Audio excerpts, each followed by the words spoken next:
welcome back. It is one of the most competitive congressional races Maryland has seen in years. It's the race to succeed David Trone in the 6th Congressional District. My guest tonight won a 6-way Republican primary earlier this year, and he's back here as the Republican nominee. He's former Maryland State Delegate Neil Parrott up late with me tonight here on the Final Five. When I talked to you last time, there was this, I don't want to say messy primary, but a pretty wide group in that primary. You prevailed, 45% of the vote there. What was the winning formula in a race that you know quite well?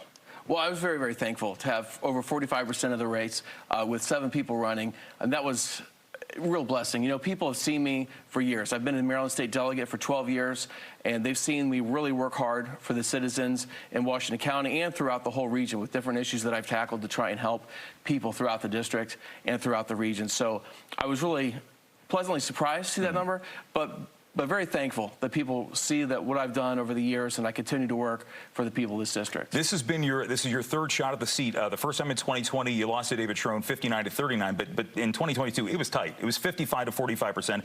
A Gonzales poll out a couple of weeks ago says you were up over April McClain-Delaney by 2 points. There's still a lot of people undecided in this race, though. What will sway an undecided voter in the 6th district come November? You know, the big thing is who's going to care for them, who's part of the district. So I live in Hagerstown in the middle of the district. And who can they count on to actually represent them well in D.C.? You know, some of the main issues that we see are inflation. I'm talking to people, I'm really connecting with people on the ground, especially folks that are on fixed income. They're having a really hard time. When groceries go over 25%, when their electricity costs increase by 30%, when their gasoline cost has doubled since Biden first came into office, they're really struggling. And unfortunately, they're having to make decisions that they shouldn't have to make. My opponent really can't relate to them at all. She lives in Potomac, the D.C. suburbs. She's not even in the district. She has to drive 20 minutes just to go from her house to hit Gaithersburg, the outermost part of the district. She can't relate to us. She can't relate to the struggles that people are having financially. But people know that I can, and I've represented them well for 12 years in Annapolis, making sure I didn't vote for any tax or fee increases. I won't do that in D.C. And I'm going to work to make sure that we balance the budget so we don't have inflation skyrocketing like we have right now. If you were to win this seat, really, the balance of power on Capitol Hill could hinge on the 6th district right now. So if you go in as a member of the majority versus a member of the minority, you know, how can you wield that influence one way or the other? Well, you know, as a delegate for 12 years, I passed over a dozen bills in that time, and it was a supermajority Democrat in the House and in the Senate, but I learned I work well with other people. So no matter who's in charge, I'm going to work well to make sure that the citizens of District 6, you know, the Upper Montgomery County, Garrett, Allegheny, Washington, Frederick, that they're well represented in Washington, D.C. Something that has been a hot-button issue, not just in this race, but really a lot of congressional races, has been the issue of reproductive rights. We talked about this when you were here the last time, and I know it's, for a lot of people, it's a very personal, it's a very controversial topic one way or the other. Your opponent has said that they've called you an extremist when it comes to abortion efforts out there. In 2011, when you were in the House, you were backing personhood amendments out there. Did not pass. What would your role be in abortion, in restricting abortion, if you were to be elected to the Congress? Well, first, let me just address my opponent. Sure. She is lying, and she knows she's lying. It's very unfortunate to see someone that's actually running for the U.S. House to lie like she is. She's put out a flyer that said that I was opposed to any exceptions for the life of the mother, for rape, or for incest. That's just not true.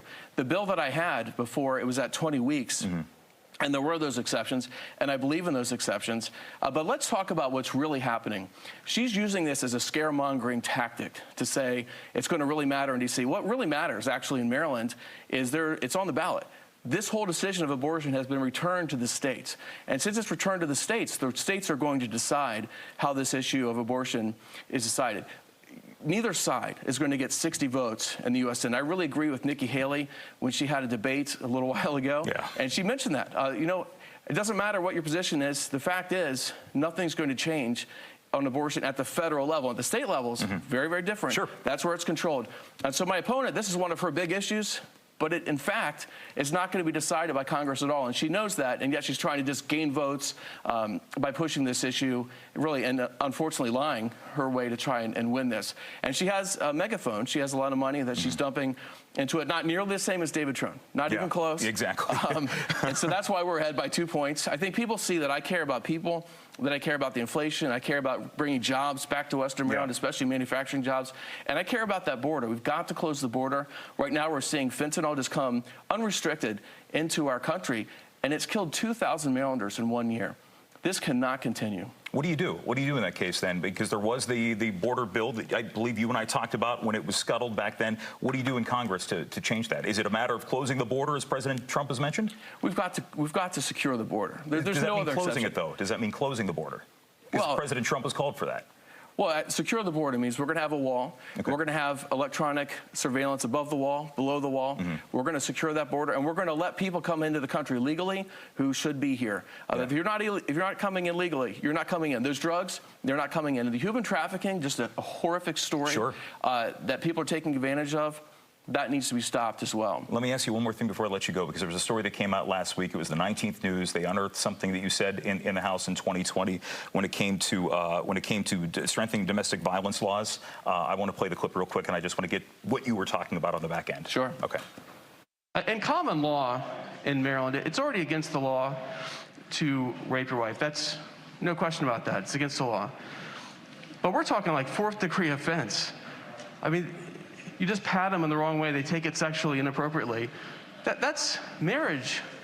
Those things are protected in marriage. And this law gets rid of that. This is ridiculous. They jumped on that. They jumped on that comment saying that was part of marriage. So it's interesting. Again, here's my opponent lying. On her flyer, she says that I'm in favor, or I don't want to have punishment for rape. Even in that quote, I said, look, it's already against the law. It continues to be against the law. And she says that my vote against that bill was extreme. Well, it wasn't extreme because it went to the state Senate, which is controlled by Democrats. Sure. And in the state Senate, they looked at different parts of this bill and said, you know what, this is too extreme. And they stopped that bill in the Maryland State Senate. So for her to come out and say like some extreme policies, that's not the case. I'm for the common person. And unfortunately, that bill, the way it was written, was that if someone were to say my spouse sexually assaulted me, they could use that in custody cases, which has already started to be used. So you see a lot of people losing custody battles and actually being put on the sexual list when they really shouldn't be. This is obviously a very tight race and a contentious race. I want you to come back, keep me posted on how things are going. I'm sure we'll talk again between now and November. Early voting is going to get underway soon enough. Neil Parrott, thanks for coming in tonight. Great to see you again. Good. And, you know, for practical solutions, you want an engineer? Website, real quick. NeilParrott.org. See, that's easy. All right. Thanks, Neil. Good to see you again. The final plot is back after this.